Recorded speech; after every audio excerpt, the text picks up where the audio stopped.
Hello, this is the 112th issue of Catch of the Day, available on the Branch Talk YouTube channel.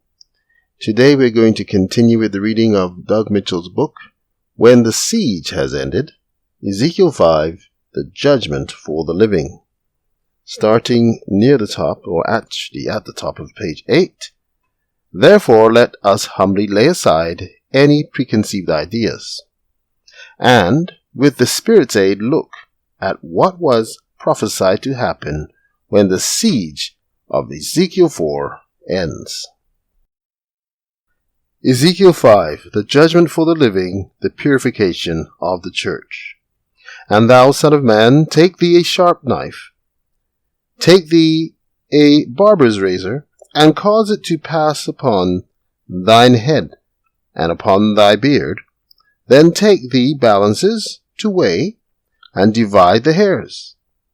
Thou shalt burn with fire a third part in the midst of the city, when the days of the siege are fulfilled. And thou shalt take a third part, and smite about it with a knife, and a third part thou shalt scatter in the wind, and I will draw out a sword after them.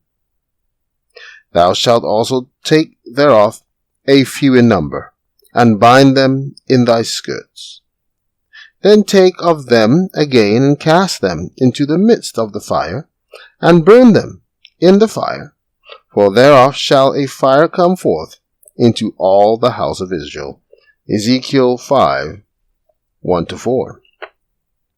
Therein we find that when the days of the siege are fulfilled, Ezekiel was to shave his head and beard, symbolizing a purification. Leviticus 14, 8 and 9. Number 6, verse 9 and 18. And judgment. Isaiah 7, 20. Judgment of the church.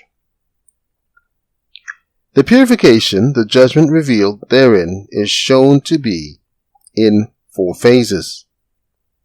1. The first third part of the hair was to be burned with fire in the midst of the city. 2. The second third part was to be smitten with the knife, sword, round about the outside of the city. 3. The third part was to be scattered in the wind, and a sword was to be drawn out after it. 4. After Ezekiel bound a small remnant of the hair, a few in number, in his skirt, he was to take a portion of them and burn them in the fire. And from there, a fire was to go forth into all the house of Israel. Thus the purification is to start in the midst of the city, and eventually pass from there to all the house of Israel. While this has been generally well understood for a long time, 1 Peter 4:17, Ezekiel 9:6, these verses of Ezekiel 5 give much more than a general view of how the purification is to proceed. That is, the purification is to be in sequential steps, each having its own distinct characteristics. It is to begin with what is shown symbolically as a third part of the hair being burned with fire in the midst of the city. As some of the events of the purification during the judgment of the living are also revealed in the parable of the harvest of the wheaten tares, Matthew 13 verse 30, then the thrusting in of the sickle at the beginning of the harvest, and the subsequent binding of tares in bundles long before they are destroyed and before the wheat is put into the barn, see track 3, page 64 and 65, must also be related to what is revealed in Ezekiel 5, 1-4. That is, the fire, sword, and sickle must be representations of the same basic thing, for they accomplish the same end, the purification of the church. Hair is a symbol of power, honor, glory, and talent, God-given gifts. First Shepherd's Rod, Volume 1, page 55.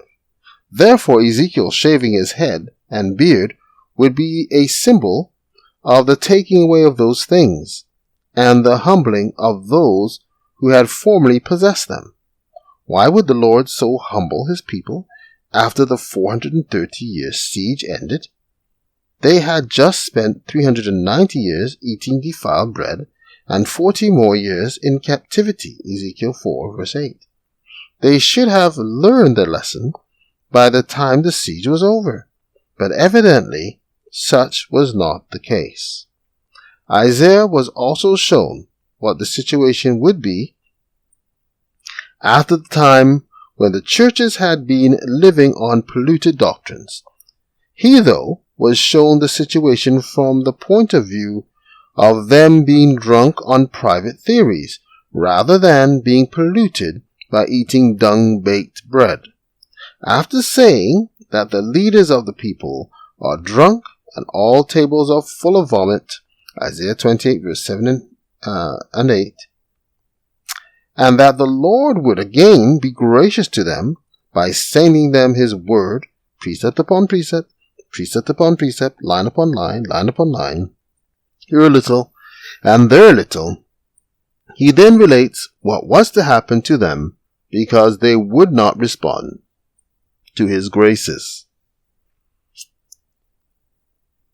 Something to think about. Take care.